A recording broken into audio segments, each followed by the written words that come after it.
नमस्कार, कैसे आप सब। आज की कक्षा में मार्च 2021 में बिहार राज्य से संबंधित जितनी भी महत्वपूर्ण खबरें हैं जो आपके परीक्षा की दृष्टिकोण से महत्वपूर्ण हैं, उन सभी पर हम नज़र डालने वाले हैं। इससे पहले बता दूं कि इस खंड के अंतर्गत ये हमारी तीसरी कक्षा होगी। पहली कक्षा के अंतर्गत जनवरी 2021 की सारी खबरें, दूसरी कक्षा के अंतर्गत फरवरी 2021 की सारी खबरों को हमने वहाँ पर सम्मिलित किया था। ये मार्च 2021 में बिहार राज्य से संबंधित जितनी भी घटनाएं हैं उन सभी को हमने यहाँ पर वन लाइनर फॉर्म में सम्मिलित करने का प्रयास किया है। ठीक है, तो अगर पिछले दो वीडियो को आपने नहीं देखा होगा तो आप इसी YouTube चैनल पर, आज़ाद बीपीएससी एकेडमी YouTube चैनल पर जाकर उस वीडियो को देख सकते हैं। साथ ही साथ बता दूं, इस वीडियो का PDF अगर आप लेना चाहते हैं, डाउनलोड करना चाहते हैं, तो टेलीग्राम पे जाके सर्च करना है BPSC।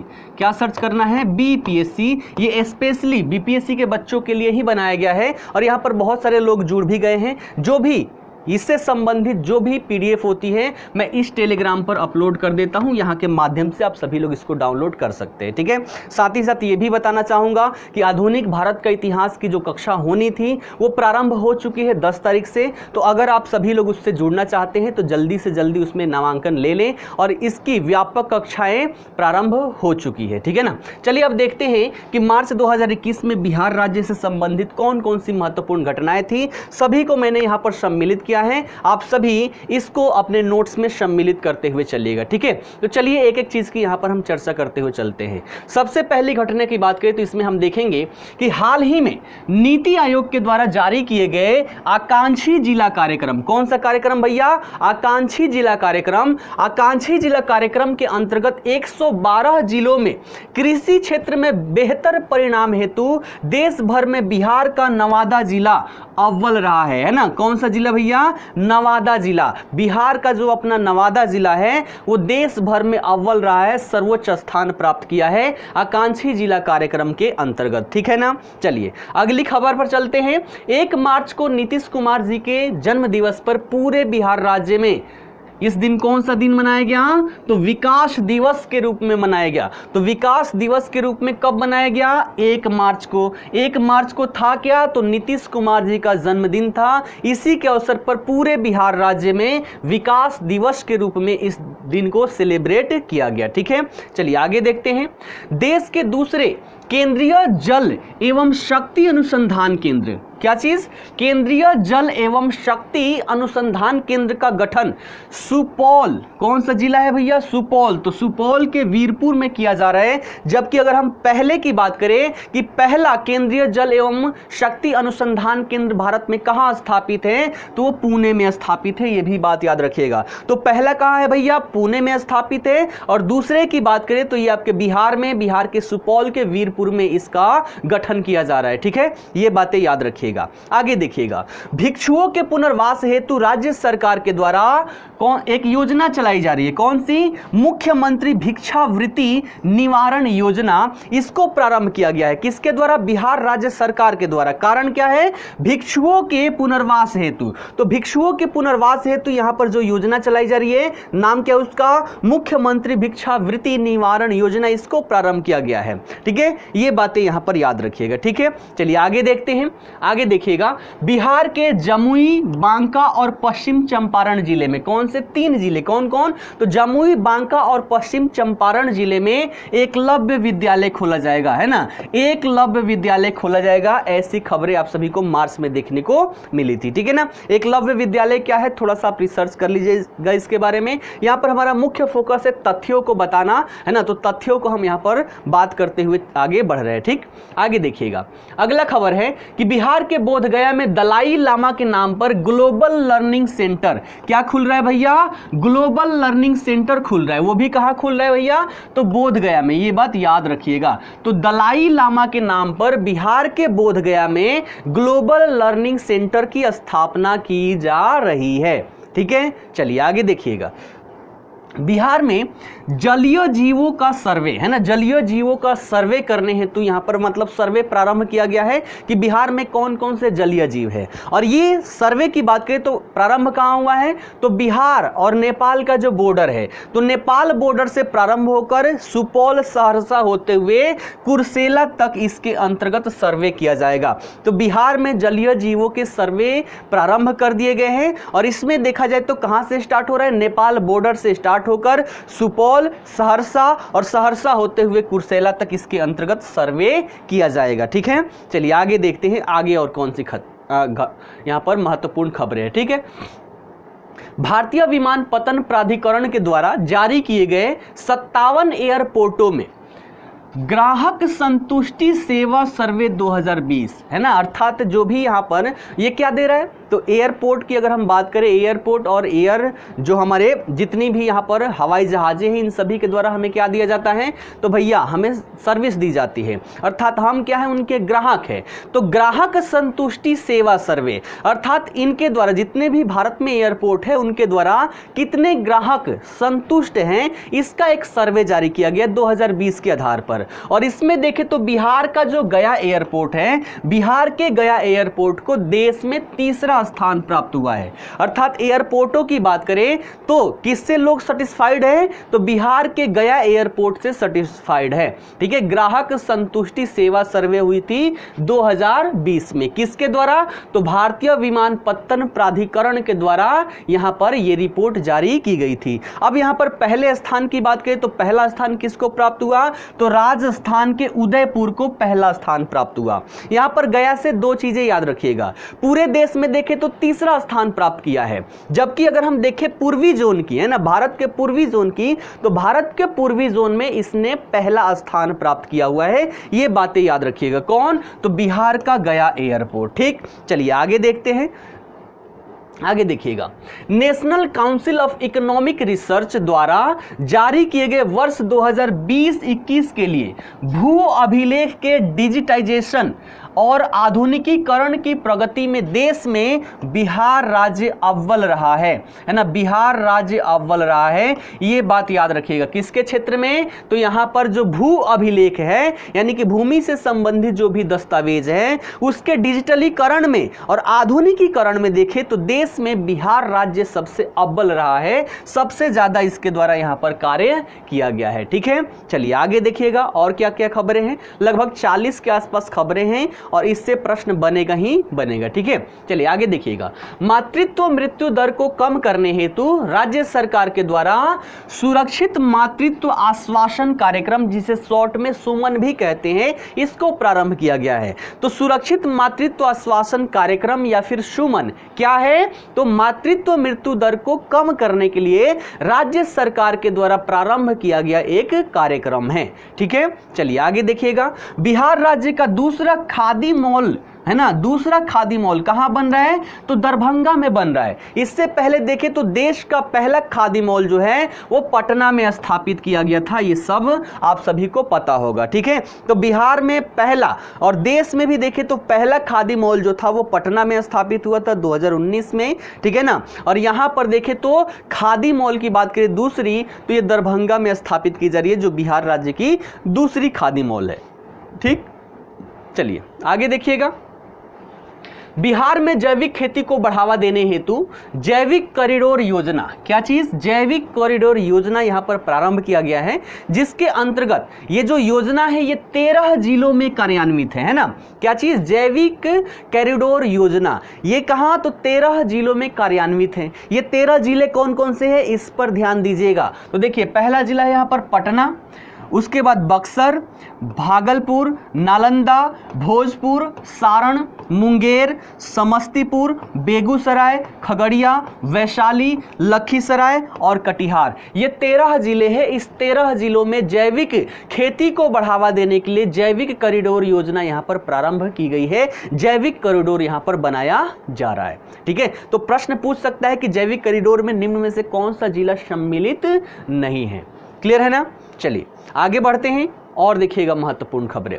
बिहार के अंजलि, है ना, बिहार की है अंजलि, ये पहली ऐसी महिला पायलट बनी हुई है जो हमारा युद्धक विमान है, फाइटर प्लेन है सुखोई, है ना, सुखोई MKI-30 इसको उड़ाने वाली देश की पहली महिला पायलट बनी हुई है। कौन? तो बिहार की है अंजलि। अंजलि क्या की यहां पर, तो जो फाइटर प्लेन है हमारा सुखोई MKI-30 उसको इनके द्वारा उड़ाया गया और इसके साथ ही देश में पहली महिला पायलट ये बनी हुई है, ठीक है, जो सुखोई को यहां पर उड़ाई है। ठीक, आगे देखिएगा। देश में सर्वश्रेष्ठ निर्माण परियोजनाओं की श्रेणी में पटना का जो गांधी सेतु है, जो अभी अभी नया नया बन रहा है ना, पुराना वाला नहीं, अभी अभी जो नया वाला बन रहा है, तो उस गांधी सेतु को CIDC का फुल फॉर्म क्या है? कंस्ट्रक्शन इंडस्ट्री डेवलपमेंट काउंसिल, तो CIDC के विश्वकर्मा पुरस्कार 2021 से सम्मानित किया गया है। किसको? तो गांधी सेतु को, पटना के गांधी सेतु को, जो हाल ही में यहां पर निर्मित हो रहा है, अभी भी इसमें कार्य जारी ही हैं, तो ये बातें याद रखिएगा। ठीक, चलिए आगे देखिएगा अगला खबर। तो केंद्र सरकार, है ना, केंद्र सरकार में किसके द्वारा? तो केंद्रीय आवास और शहरी मामलों के मंत्रालय के द्वारा जारी किया गया है। यहां पर क्या चीज? तो ease of living index 2020, ease of doing business, यानी कि बिजनेस करने के लिए आता है, और ये क्या है? Living index, ease of living index, यानी कि यहां पर रहने में, है ना, रहने में कितनी यहां पर सुरक्षा है ना, कितनी आसानी है, इन सब के आधार पर, जिसके अंतर्गत देखा जाए तो आधारभूत जो भी संरचनाएं हैं, वहां की एयर क्वालिटी है, शिक्षा हो गया, तो इन सभी को ऐसे देखा जाए तो बहुत सारी चीजों को सम्मिलित करके और उसके आधार पर ईज ऑफ लिविंग इंडेक्स 2020 जारी किया गया है। और इसके अंतर्गत देखें तो नगर निगम, वैसे नगर निगम जिसकी आबादी 10 लाख से ज्यादा, वैसे शहर जिसकी आबादी 10 लाख से ज्यादा है, तो इसमें देखें तो पटना को 33वां स्थान प्राप्त हुआ है। किसमें? ईज ऑफ लिविंग इंडेक्स 2020, किसके द्वारा? तो केंद्र सरकार के द्वारा जारी किया गया, और इसमें बिहार का जो पटना नगर निगम है उसको 33वां स्थान प्राप्त हुआ है। किस कैटेगरी में? तो वैसे शहर जिसकी आबादी 10 लाख से ज्यादा है, ठीक है, तो 33वां स्थान, है ना। और बाकी देखें यहां पर तो वैसे शहर जिसकी आबादी 10 लाख से कम है, इसके अंतर्गत देखें तो इसमें बिहार शरीफ को, है ना, बिहार शरीफ को 28वां स्थान, भागलपुर को 30वां स्थान, जबकि मुजफ्फरपुर को 62वां स्थान प्राप्त हुआ है। और 62वें की बात करें तो ये क्या है? अंतिम स्थान है। इसमें देखा जाए तो कुल 111, कितने? कुल 111 शहरों को सम्मिलित किया गया है। 62 की बात करें तो 62 10 लाख से कम वाली आबादी वाले यहां पर शहरों को सम्मिलित किया गया, और इसमें सबसे अंतिम स्थान बिहार के मुजफ्फरपुर को प्राप्त हुआ है। तो यहां से क्या क्या याद रखना है? सबसे पहले पटना को 33वां स्थान 10 लाख से ऊपर की आबादी वाले कैटेगरी में प्राप्त हुआ है, और 10 लाख से नीचे वाले में बिहार शरीफ को 28वां, भागलपुर को 30वां और मुजफ्फरपुर को 62वां या अंतिमवां स्थान प्राप्त हुआ है। 111 में भी देखें तो अंतिमवां है, और ये 62 में भी देखें तो इसमें भी क्या है? अंतिमवां है। भैया इसमें प्रथम स्थान किसको मिला ये भी पता होना चाहिए। तो प्रथम स्थान 10 लाख की आबादी से ऊपर वाले शहरों में देखें तो इसमें बेंगलुरु को प्राप्त हुआ है पहला स्थान, और 10 लाख से नीचे वाले में देखें तो इसमें पहला स्थान शिमला को प्राप्त हुआ है। ये दोनों बातें भी आप सभी को याद रखना चाहिए। कुल शहरों की संख्या देखें तो 111 शहरों को इसमें सम्मिलित किया गया था। ठीक है, चलिए आगे हम बात करते हैं आगे और क्या क्या हमारे लिए महत्वपूर्ण है। तो देखिएगा, केंद्रीय सड़क और राजमार्ग प्राधिकरण, है ना, NHAI, तो केंद्रीय सड़क और राजमार्ग प्राधिकरण के द्वारा बिहार में बनने वाले पहले एक्सप्रेसवे, तो ये एक प्रश्न तो यहीं से बन जाता है कि बिहार में बनने वाला पहला एक्सप्रेसवे का नाम क्या है? तो आमस दरभंगा एक्सप्रेसवे। क्या नाम है? आमस दरभंगा एक्सप्रेसवे। इसको नाम क्या दिया गया है ये भी याद रखिएगा, NHD 119। नाम क्या दिया है? NHD 119 नाम दिया गया है। किसको? आमस दरभंगा एक्सप्रेसवे को तो इस नाम से ये जाना जाएगा। इसकी कुल लंबाई देखें तो 189 किलोमीटर होगी और इस हाईवे की बात करें, एक्सप्रेस वे की बात करें तो ये 2024 तक शुरू करने का लक्ष्य रखा गया है कि 2024 में इसको क्या कर दिया जाएगा, शुरू कर दिया जाएगा। अब बात करें कि ये जोड़ेगी किसको, तो देखिएगा NH9 को ये जोड़ेगी NH27 से, ठीक है। NH9 नेशनल हाईवे 9 को नेशनल हाईवे 27 से जोड़ेगी। कहां से, तो देखिएगा NH9 से शुरू होकर जो अपना कच्ची दरगाह है ना, कच्ची दरगाह, फिर हाजीपुर है ना, हाजीपुर का जो कल्याणपुर है वहां, फिर समस्तीपुर के ताजपुर से होते हुए ये दरभंगा में बेला को जोड़ते हुए नवादा में NH27 से जाकर मिल जाएगा। ये बातें यहां पर याद रखिएगा। तो नाम क्या है इसका, NHD 119 और नाम क्या है, आमस दरभंगा एक्सप्रेसवे, जिसको NHD 119 से इंगित किया गया है।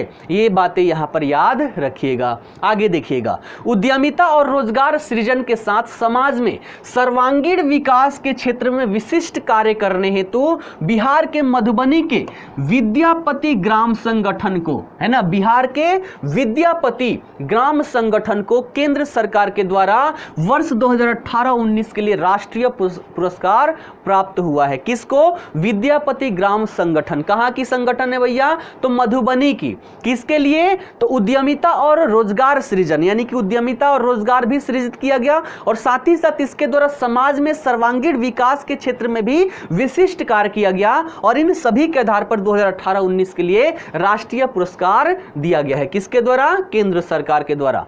ये बातें याद रखिएगा, ठीक। आगे देखिएगा, आत्मनिर्भर बिहार के 7 निश्चय 2, है ना, 7 निश्चय की पिछली कक्षा में भी हमने चर्चा किया था। तो आत्मनिर्भर बिहार के लक्ष्य हेतु 7 निश्चय 2 के तहत हर खेत तक सिंचाई का पानी, अर्थात हर खेत तक सिंचाई का पानी हमें पहुंचाना है और इसके लिए राज्य सरकार के द्वारा सिंचाई निश्चय नामक एक एप्लीकेशन और एप्लीकेशन के साथ साथ वेब पोर्टल को लॉन्च किया गया है। नाम क्या है इसका, सिंचाई निश्चय। उद्देश्य क्या है, हर खेत तक सिंचाई का जल प्रोवाइड करवाना, पहुंचाना। तो इस उद्देश्य से यहां पर इसको जारी किया गया है, सिंचाई निश्चय नामक ऐप और वेब पोर्टल को, ठीक। आगे देखिएगा, बिहार राज्य के सरकारी स्कूलों में कक्षा 1 से 9 तक के विद्यार्थियों के नामांकन के लिए राज्य सरकार के द्वारा प्रवेशोत्सव, है ना, प्रवेशोत्सव नामक अभियान शुरू किया गया। अभियान का नाम क्या है, प्रवेशोत्सव। किसके लिए, तो कक्षा 1 से लेकर 9 तक के बच्चों के नामांकन के लिए, है ना, नामांकन के लिए प्रवेशोत्सव नामक अभियान शुरू किया गया, ठीक है। चलिए अब देखिएगा, यहां पर कुछ साहित्य पुरस्कार भी दिया गया है, साहित्य अकादमी पुरस्कार। इससे 4-5 यहां पर डेटा है, याद रखिएगा, जो बिहार से संबंधित है, ठीक है। इसमें देखिए, सबसे पहले हम देखें तो हिंदी कविता संग्रह, कौन सा कविता संग्रह है, तो नाम याद रखिएगा, टोकरी में दिग्गज थोरी गाथा 2014। टोकरी में दिग्गज थोरी गाथा 2014, ये क्या है, तो कविताओं का संग्रह है और इसके लिए साहित्य अकादमी पुरस्कार 2020 पाने वाली देश की पहली महिला साहित्यकार कौन बनी हुई है, तो मुजफ्फरपुर की अनामिका। मुजफ्फरपुर की अनामिका जो है, इनको देश का पहला, है ना, पहली ऐसा महिला है जिनको देश यहां पर साहित्य अकादमी पुरस्कार दिया गया है 2020 का। किसके लिए, तो कविता संग्रह टोकरी में दिग्गज थोरी गाथा 2014 के लिए। ये बातें याद रखिएगा। उसके बाद आगे देखिए, उर्दू भाषा के उपन्यास, उपन्यास का नाम क्या है, अमावस में ख्वाब। नाम क्या है, अमावस में ख्वाब। तो इसके लिए गया के हुसैन उल हक को साहित्य अकादमी पुरस्कार 2020 प्राप्त हुआ है। किसके लिए, अमावस में ख्वाब, ठीक है। ये क्या है, उर्दू भाषा का उपन्यास है। और देखिएगा, मैथिली भाषा की कहानी है जिसका नाम है गाछ रूसल अछि। गाछ रूसल अछि, है ना, बोलते हैं ना वहां पर, गाछ रूसल अछि, है ना। तो गाछ रूसल अछि के लिए मधुबनी के कमलकांत झा को साहित्य अकादमी पुरस्कार 2020 प्राप्त हुआ है ना, इससे इनको सम्मानित किया गया है। और देखिएगा, तो मैथिली भाषा की ही कहानी जिसका नाम है गस्सा, है ना, नाम क्या है, गस्सा। इसके लिए डॉक्टर सोनू कुमार झा को युवा साहित्य अकादमी पुरस्कार 2020 प्राप्त हुआ है। युवा साहित्य अकादमी पुरस्कार 2020 से इनको सम्मानित किया गया है। और देखिएगा और कौन है, तो मैथिली भाषा की कविता जिसका नाम है सोनहुला इजोत वाला खिड़की, कविता का नाम क्या है, सोनहुला इजोत वाला खिड़की। इसके लिए झंझारपुर के जो सियाराम झा हैं इनको बाल साहित्य अकादमी पुरस्कार 2020 से सम्मानित किया गया है। कौन सा पुरस्कार, तो बाल साहित्य अकादमी पुरस्कार 2020 से सम्मानित किया गया है। तो ये सभी अकादमी पुरस्कार से संबंधित ये डेटा थी, इसको आप सभी लोग याद रखिएगा। ठीक, चलिए अगले खबर पर ध्यान डालते हैं। अगला खबर है यहाँ पर वर्ल्ड एयर क्वालिटी रिपोर्ट 2020, ये जारी किया गया और इसके अनुसार देखें तो दुनिया के 32 सर्वाधिक प्रदूषित शहरों में बिहार का जो पटना शहर है इसको अंतिम स्थान प्राप्त हुआ है। तो कौन सा नंबर, 32वां नंबर प्राप्त हुआ है। तो बिहार के पटना को अंतिम स्थान प्राप्त हुआ है। इससे अच्छा हमारा क्या है, मुजफ्फरपुर है, जिसको यहाँ पर 28वां स्थान प्राप्त हुआ है। तो 28वें नंबर पर मुजफ्फरपुर को सम्मिलित किया गया और 32वें नंबर पर पटना को यहाँ पर सम्मिलित किया गया है वर्ल्ड एयर क्वालिटी रिपोर्ट 2020 के अनुसार। ठीक है, चलिए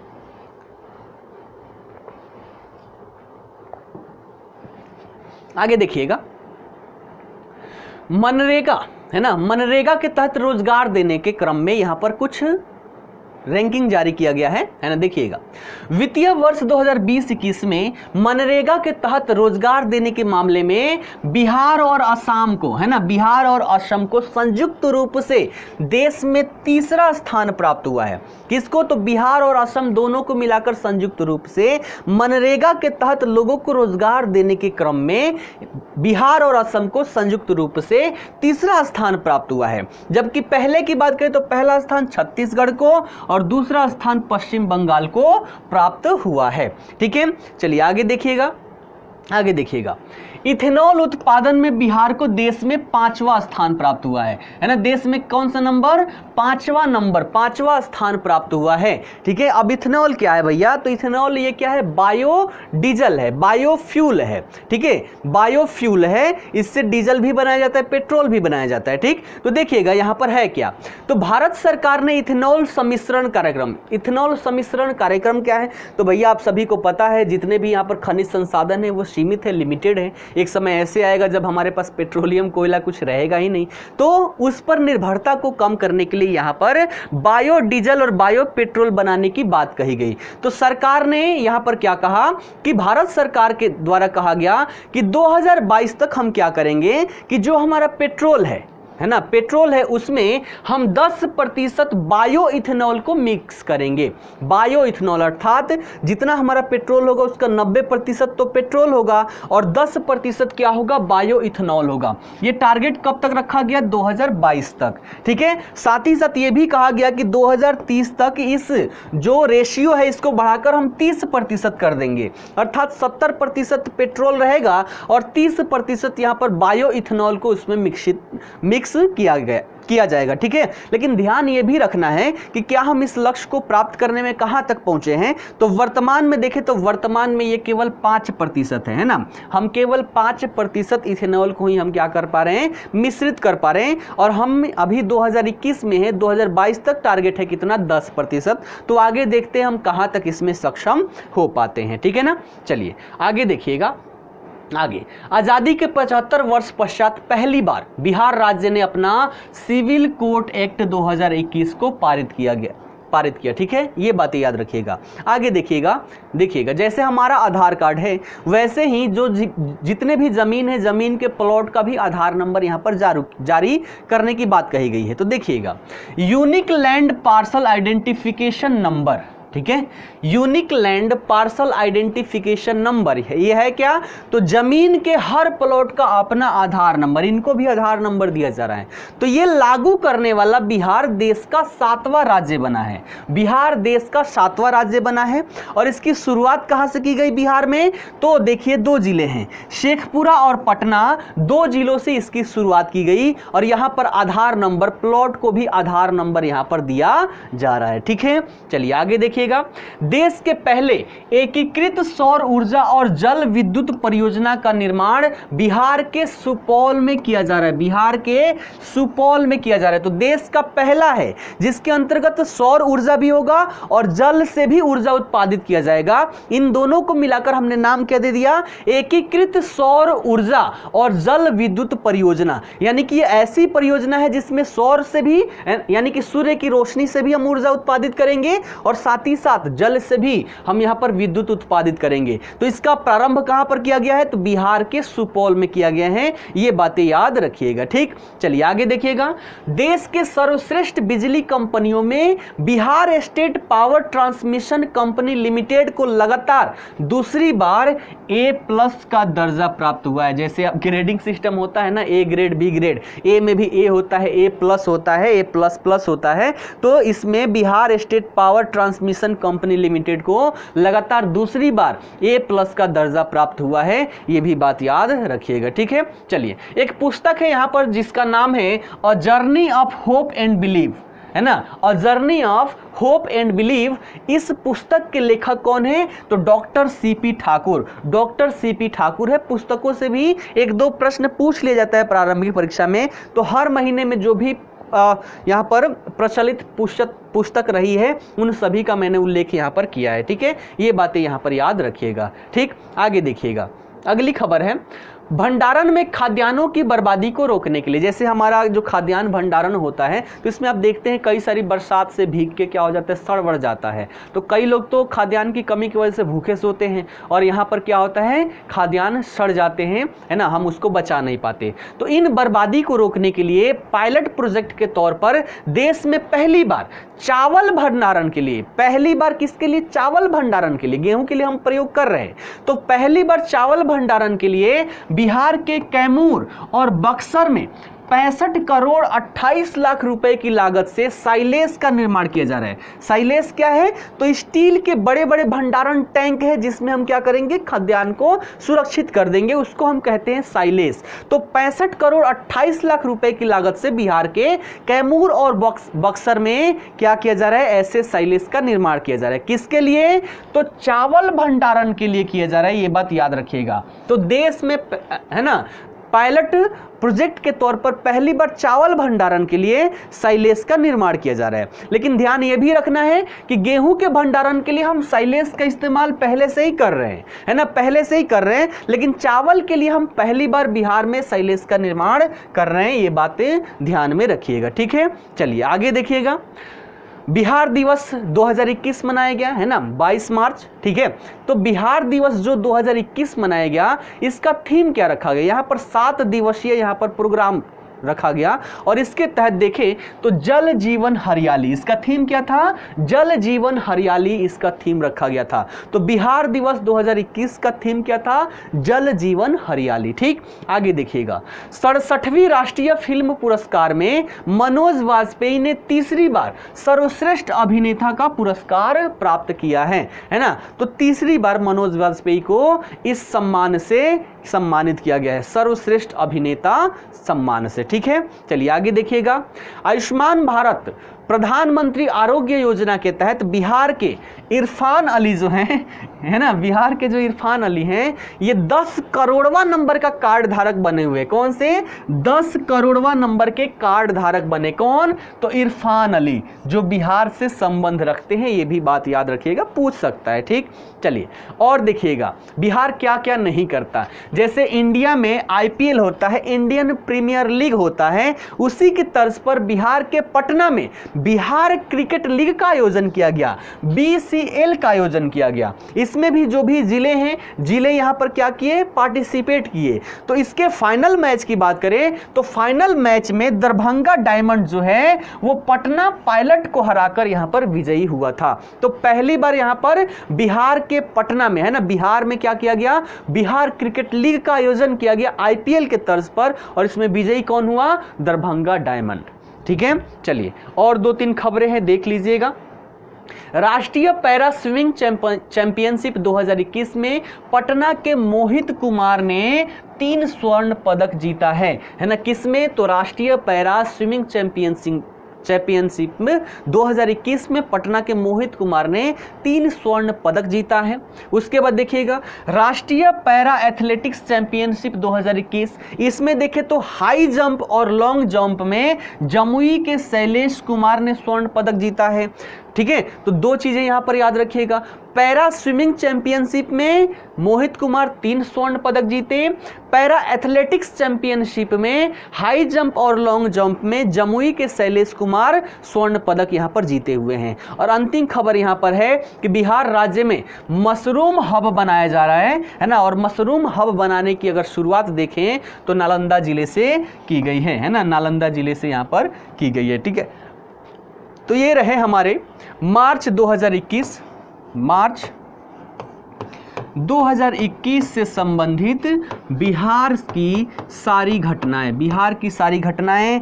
पीडीएफ की बात करें, पीडीएफ कहाँ मिलेगा भैया, है ना, पीडीएफ आपका कहाँ मिलेगा, तो पीडीएफ के लिए आपको टेलीग्राम जाना है, बीपीएससी, है ना, सर्च करना है बीपीएससी। इसका जो लिंक है ना, डिस्क्रिप्शन बॉक्स में मैं डाल दूंगा, यहाँ से भी आप लोग इसका लिंक डाउनलोड करके वहाँ से आप लोग जुड़ सकते हैं। ठीक है, तो चलिए आज के लिए इतना ही रहते हैं। फिर मंडे को, अगले मंडे को, अगले महीने का अर्थात अप्रैल 2021 से संबंधित, बिहार राज्य से संबंधित जितनी भी महत्वपूर्ण घटनाएं हैं उस पर आप सभी को एक वीडियो प्राप्त हो जाएगा। ठीक है ना।